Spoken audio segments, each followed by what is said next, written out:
I appreciate the chance to get to talk to you all today about something very near and dear to my heart. You know, I have to assume that if you've made all the effort to be here today, that you either are already working toward adoption guarantee for your community, or you must at least be considering it seriously to have taken the time to come.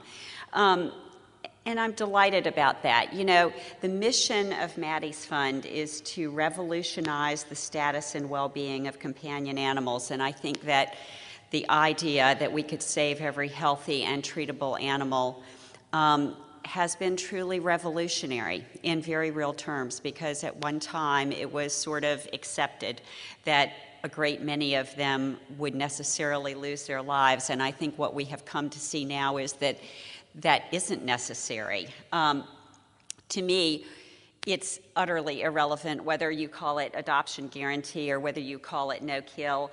I think that quibbling over the semantics of it is a waste of our time. The point is that our communities can and should save the life of every healthy and treatable homeless companion animal that we have. Now, that said, embracing adoption guarantee as your goal is not the easy choice, and it is not the safe choice. It is a challenging, tough choice to make. If you're not comfortable with systemic change, if you're not comfortable with controversy or challenge, it's not the choice for you. If you fear taking a leap, it's not the choice for you. A couple of decades ago, Rich Avancino took a huge leap in San Francisco. He had the courage to really change everything and change even the fundamental way of thinking about all of this. He moved the goalposts for all of the rest of us, and we have been able to enjoy the fact that at least the goalposts have been moved significantly in the right direction. I think that adoption guarantee is absolutely the right choice if you are going to prioritize doing something courageous and bold for the animals who need us. I hear the reasons for why not embrace adoption guarantee, and they tend to pretty much be the same. I can sort of predict what they will be, and they generally relate to fear of change, fear of taking chances, and fundamental pessimism and negativity about folks' own community. I have to tell you that I don't really believe that communities are materially different in what they can accomplish and what their challenges are. We all have modest differences between our communities, but in essence, we've all got a lot of challenges that we've got to overcome if we are going to save the life of every healthy and treatable animal. And Richmond, Virginia is not significantly different from the others, nor is Charlottesville, where Suzanne's from, or Reno, where Bonnie's from. We've all got our challenges. I have one thing in my community, though, that I think has made a massive difference in our success, and that is an incredibly wonderful working partnership. And I want to take the opportunity to introduce Jody Jones, who is sitting here in the second row. Would you? Jody is the operations manager for Richmond Animal Care and Control. Jody heads the agency that is part of our city's government. They are our wonderful partner and friend. We sincerely share goals, and we trust each other to have the same vision and the same values at heart. And I have to tell you that that's the most important thing, is that relationship that Jody's organization and our organization have, a fundamental trust and fundamental belief that we are all pulling together toward the same goal. Because we have achieved enormous things in our community in this effort, what was originally highly controversial has now become a point of community pride, and that makes a lot of difference to me. So I will say this: if you give it a try, you will, at a very minimum, move the goalposts in the right direction. You will move your community the right way. If you do it and don't succeed, you'll at least have saved a lot more animals, and you will have made things safe for others to try after you. I believe you most likely will succeed. Most of us who try at bold and courageous things actually end up succeeding. Now, practical steps. The first, in my opinion, really practical step, if you want to make this change, is that you have to get the buy-in of your board of directors if you are a private organization. There is no substitute for it, and of course that comes to strategic planning. Strategic planning really is the subject of an entire day-long seminar in itself, so it's not something I can spend a great deal of time on, but it is a crucially important element. We did strategic planning that really charted a complete change in our organization's direction way back in 1998. That was when we made the decision to become no-kill as an organization, and when we made the decision to dedicate ourselves to achieving an adoption guarantee community. We have engaged in strategic planning every 4 to 5 years since then, and I believe that that is absolutely essential to private organizations running well. You must engage in regular strategic planning. You must have a strategic plan that has been approved as a consensus by your board of directors. If you don't, there is no way you can know what your vision and direction is. There's no way you can possibly know what your priorities are. There's no way that you can make good choices in terms of budgeting and allocation of your resources unless you know what the vision of your board of directors is. So the first step, if you really want to move in an adoption guarantee direction, is to engage in strategic planning with your board. And it is never a safe process. It always has challenges because you a little bit don't know where it will go, but for us, it went to the direction of our board approving a adoption guarantee mode, and that has changed everything for us. Part of the process is as I say, challenging, and that is because getting 100% buy-in from your board and frankly from your staff isn't likely. It is a big change, and that means that getting everybody to agree is tough. So what I think is important is to learn to get comfortable with the fact that getting most people on your side is what you need, and being tenacious. More on that later. Once your board has adopted an adoption guarantee change, the next thing that is crucially important is to get that message out to your community in a way that will help you advance your agenda. That means very carefully and in a very thought-through way proceeding to get the message across to each group that needs to hear it. The first group that needs to hear it from you, not from anyone else, is your donors and your staff and your volunteers. Be sure that you are ready with respect to this change or frankly any other change to explain to that group of people, donors, staff, and volunteers, what the change is going to be, why you believe it will save materially more animal lives, and how you foresee it unfolding. Because getting them on your side is enormously important. Next, you want to get the support of others in your community. Most every community I know of has opinion leaders, people who are held in very high regard in your community. And what is so important is for you to get the support of those opinion leaders who can sway others in your community very effectively.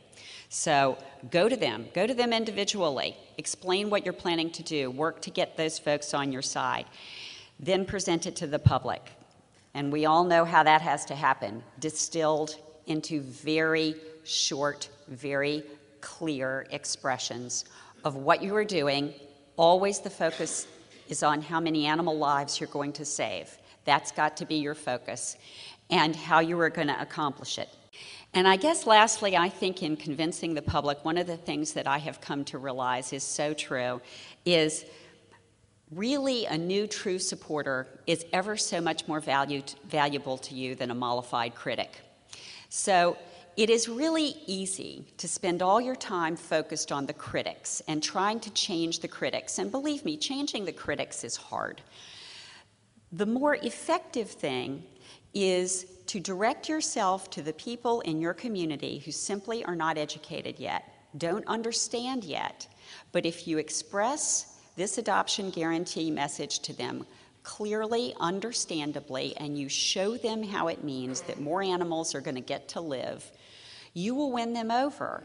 And then you will have an enormous base of true, honest, heartfelt supporters in your community. And that will do you ever so much more good than a few mollified critics. Anger and resistance. If there is anything that I am well qualified to talk about, it's being attacked. I am the poster child for taking a licking and keep on ticking. So I think, if there is anything that I have proven, it is that tenacity is of the essence in achieving success in this effort. So I will say this to you. Never, never, never give in to your attackers. Never even acknowledge that they exist. If you are going to pursue an adoption guarantee model and you're going to go this route, you are doing the right thing and you are doing a wonderful thing for the animals of your community. Know that in your heart. Know that sane and reasonable people will support you and will see the rightness of what you are working at. Don't ever let your attackers win by giving them what they want. And I will say this too, emotional maturity is an enormously important thing. And in our field, it is in short supply. Emotional maturity can get you a really long way.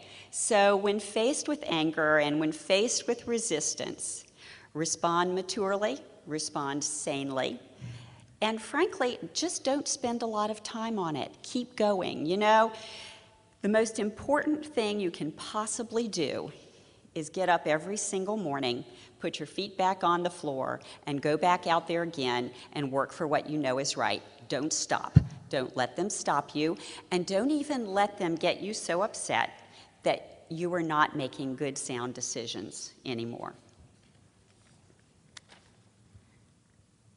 Now, staff resistance. And I will tell you that that's something a lot of us have faced. If there's anything that I agree with about Jim Collins' work, and I hope some of you have read Jim Collins' work, I am a Jim Collins aficionado, it is that you have to have the right people on the bus. Your staff must sincerely and wholeheartedly embrace this vision. They also must understand and respect the fact that the vision of organizations is set by the board of directors and not by the staff. They need to believe it, they need to embrace it, but they also need to understand that it is your board that sets your vision. I think that if you are going to make a big shift in your organizational practices, policies, philosophy, you are going to have to expect that you are likely to encounter some staff resistance. I know we did. My best advice is that you prioritize explaining this change to them, explaining how it's going to work, explaining why it's going to save more animal lives. You give them a reasonable period of time to absorb that, ask questions, learn to embrace it. If they can't embrace it, they need to leave, because it is crucially important that you have the right people on the bus, the people who are pulling together in a sincere way toward the same goal and the same vision. Now, I also think that having a staff that is receptive to change makes an enormous amount of difference in your ultimately being successful with an adoption guarantee philosophy, because it does require that you be willing to be creative, to try new things. When something's not working, make a shift. So, you know, it is of the essence that you establish an environment and a philosophy that says that change is something we embrace, that trying new things and being creative is a positive, that if we try new things and we are creative to try to address problems and it doesn't work, then there are no penalties for that, because if there are penalties for it, then they won't try it the next time. So the important thing is to establish a culture that embraces change, and I believe at the Richmond SPCA we do sincerely have that. We look at what's going on, we see when we're having issues or problems, we think of ways that we might change the way we do things to address it. If the change works, great. If the change doesn't work, then we need to, without wasting any time on blame laying, move on and find a new way to do it. I also, though, am a great believer in accountability. Accountability is absolutely essential to the functioning of any healthy organization. So it also must be clear what our goals are. Every single section of your organization, every single member of your staff or your volunteers must know very clearly what are the goals, what are expected to be achieved, what is the budget, what budget must they operate within successfully. And that needs to be something that you are assessing and reassessing at regular intervals so that everybody knows where you stand on achieving the goals that you have set for your organization. Now, I am a big believer that your philosophy has to be clear to you, and you need to be making it clear to the community, and in every single decision you make, you must always be true to your philosophy. This is our philosophy. We are committed to our community becoming a no-kill community. We are not going to take in more animals than we can responsibly care for without euthanizing any of those that are healthy or treatable. We will provide our community with the programs and services that it will need in order to end the loss of life of those healthy and treatable animals. We are not going to participate in or facilitate their reliance on lethal methods of pet population control. We believe that every single organization has a right to determine its own respective role and how extensive a role it will play. And we believe that every dog and cat needs to be assessed and treated as an individual. I encourage you, that may or may not be your philosophy, but whatever is your philosophy, you need to know it. Everybody in your organization needs to know it, and you need to be constantly making it utterly clear to your community. Now, ours is an adoption guarantee shelter, and we will be the first to clearly acknowledge that we will not take in every single animal that comes to our door. If you are going to take that approach, which I sincerely believe saves lives in the end, you must be able to clearly explain it to your community. Euthanizing animals is not an obligation of every private organization. It is not. And to ultimately end the loss of life of every healthy and treatable animal, the goal must be a community goal. It must be a shared goal for your whole community.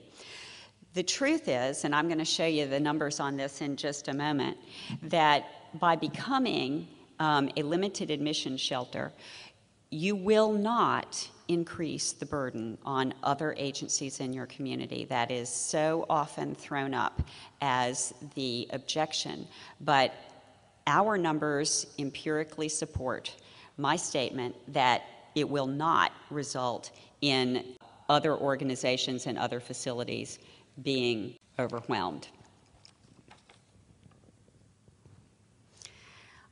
I believe in partnering. I believe that it is enormously valuable to partner with other organizations. Our relationships with Richmond Animal Care and Control and with Hanover County Animal Control have been absolutely essential to our successes in both of those parts of our communities. You need to be able to work effectively with others, and our mutually supportive relationships with both of those two agencies have been why we have had the enormous progress we have had. But I will also say this: if there are organizations that will not treat you respectfully and will not act toward you in a manner that is appropriate or sane or reasonable, don't engage with them. That is the most important thing for you to stay away from, is organizations that you can't deal with in a sane manner. Now, before I finish up, I want to talk to you about our numbers in Richmond, because I think they really bear out the empirical truth of what I have just said. This is our baseline year. 2001 was the year before we established our first relationship toward an adoption guarantee community with Richmond Animal Care and Control. This is what the numbers looked like, and as you see at that time, on a combined basis, we were live releasing about 56% of the homeless animals. With respect to the city agency, Richmond Animal Care and Control, they were euthanizing about 62% of the animals that they took in.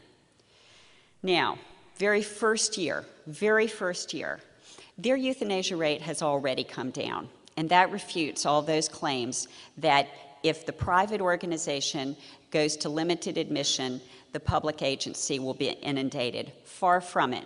The very first year, our live release rate went up to 90%. Their live release rate went up significantly, and our combined live release rate went up dramatically. Now, all right. This is 2006. This is the first year in which we saved every healthy animal in Richmond. We were also saving a large number of the treatables, but not all the treatables, but we were saving every healthy. And as you see, by 2006, our combined live release rate had gone up to 78%. And on a combined basis, we were euthanizing about 21% of the animals in Richmond. And then this is last year. Last year, we continued, as we have ever since 2006, to save all the healthy homeless companion animals, and we are now saving about 3/4 of the treatables as well. Our combined live release rate in Richmond is now 79%. And the most interesting thing is that when you compare last year with our baseline year, Richmond Animal Care and Control, just the public agency, Richmond Animal Care and Control, is killing about 1,000 fewer animals than they did in the baseline year. And the Richmond SPCA, we are now no-kill. The only animals that we ever euthanize are unhealthy, untreatable animals, and that for us is about 850 fewer animals at our organization than we did in the baseline year. We are now transferring about 1,100 more animals from Richmond Animal Care and Control to the Richmond SPCA in 2009 than we did in the baseline year. Together, our live release rate has now grown from 56% to 79%. And I will tell you that we do this, I think, by sharing core values, sharing a mission, sharing a vision, and both of us believing that we can save all the healthy and all the treatable animals in Richmond, and I believe that in a very short period of time we will now accomplish saving all of the treatables. I look forward to that. I am very proud of how far we have come, and I am now going to turn this over to Suzanne, but I look forward, after Suzanne speaks, to answering any questions that you might have.